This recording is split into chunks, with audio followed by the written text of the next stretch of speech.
So today I want to talk to you about the energy centers, which is a really important piece of the soul profile and the higher purpose reading. I would say it's just about as important as understanding your soul group of origination for similar reasons.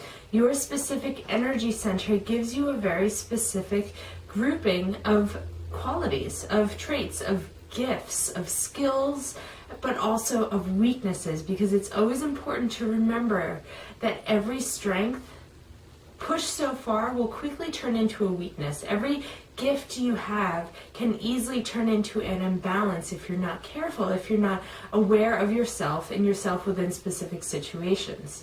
So the energy centers correlate with the 7 chakras, but this isn't to say that your energy center means that one of your chakras is much stronger than the other.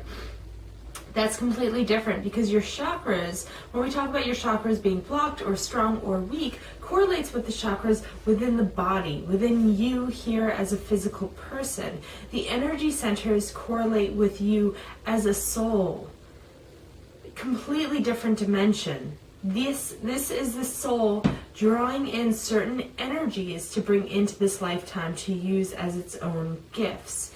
It's as if when your soul is born, you're laying out these different tools that you can choose, and you choose one, maybe 2 of these tools that you will bring with you lifetime after lifetime to help express yourself and who you are as a soul. So knowing that, it's just another reminder that when you are working with your gifts, your own strengths, your own tools, you will be a greater service to the world around you.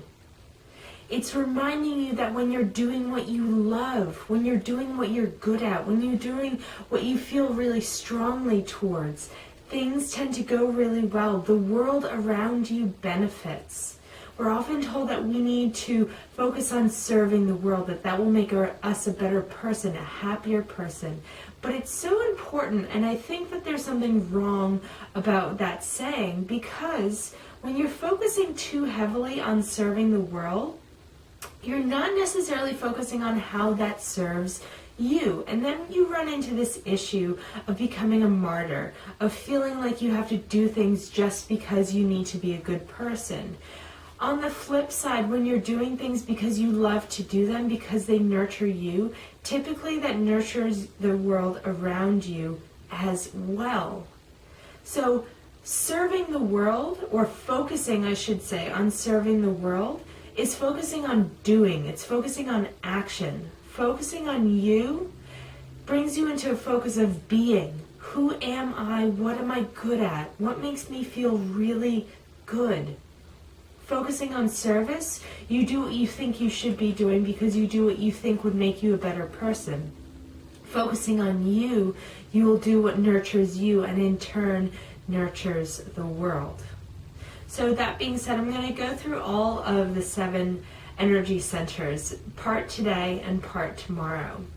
So the first energy center is not a very common one.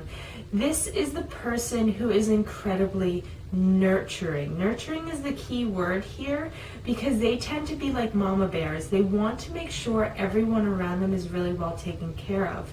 Just like the first chakra, which is a very tribal, rooted chakra, first energy center people are very rooted in the community around them. They're rooted in their friends, their family, their work, their community in general, any organizations that they're a part of. And they're really rooted in the well-being and the positivity of those organizations. So they are typically worried about making sure everyone around them is good and taken care of. A few things to remember as a first energy center person is it's really important to step back from time to time and say, what do I need to do today? What do I want to do today? Because usually their first question is, what do I need to do for everyone else today? And that's a beautiful thing. That's a gift that they have, but it's really important for them to be able to nurture themselves as well. Otherwise, sometimes they can feel really lost, really exhausted, because they've given too much and now there's little left for them. So it's incredibly important for first energy center people to really take time for themselves, to be alone, to be quiet, to kind of go within and say, what's going on with me? How do I need to be taken care of? How do I need to be nurtured? They make incredible healers, but more in the sense of caretakers. They make incredible nurses and teachers, community organizers, because they're really caught up in the well-being of children, of the community, of families, of everything else. Second energy center people, moving up towards the second chakra. This is all about desire. This is a very physical chakra. These people thrive on the physical experience. I have yet to meet a second energy center person who wasn't like that. They are in love with food. They're in love with art and dancing and travel and music. They're in love with drinking. They're in love with partying. They're in love with travel. They're in love with exercise. Maybe not all of those things, but at least one of them they're typically in love with. That can quickly turn into an imbalance. They can be the kind of people who obsessively exercise or overeat or diet too much or overdrink or anything else like that. They tend to thrive on that physical experience. Similarly, second energy center people are incredible manifestors. They understand that money is a means to create wonderful opportunities within their lives. They're not the kind of people who hoard money in the bank. They're the kind of people who use money to make things happen for themselves.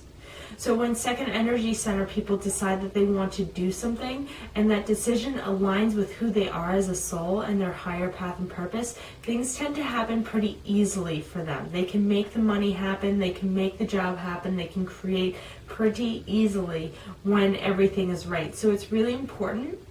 As much as the second energy center is a very physical chakra, it's important for them to keep that spiritual understanding of what they need, what will serve them best. Because as easy as it is to manifest, they can run into the problem of manifesting things that they don't need, and then they get into this issue of greed or feeling like they don't have what it is that they want. They should never be in that position, and if they are, it's usually because they aren't quite aligning themselves to their divine soul blueprint or their higher path and purpose.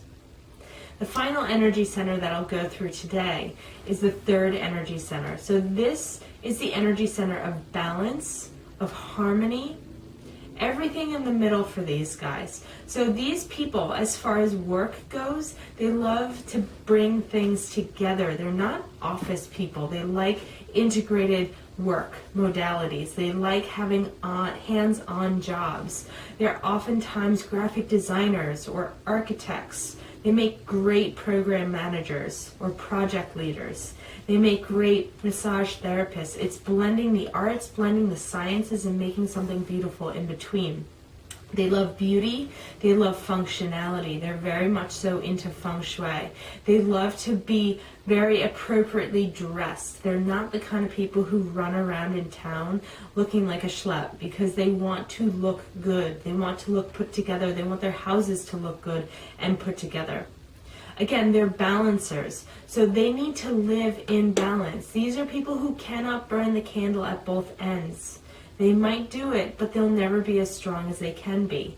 In order to share their gift of harmony, of balance, of peace with the world, they need to be able to experience that for themselves. That means no 60-hour work weeks. They need days off. They need time to rest and reboot in order to be able to help others rest and reboot. They don't like highly dramatic situations. Again, everything for them is a fine line of balance and harmony.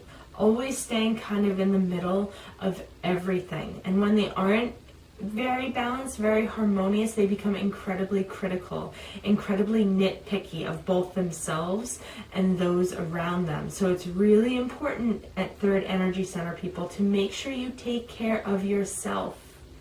Because when you're burning the candle at both ends, you're only going to draw yourself down and those around you down. But when you're really nurturing yourself, living a relatively cushy, comfortable life, you'll be able to do so much more and provide that cushy, comfort, loving, nurturing energy for those around you who so desperately need it.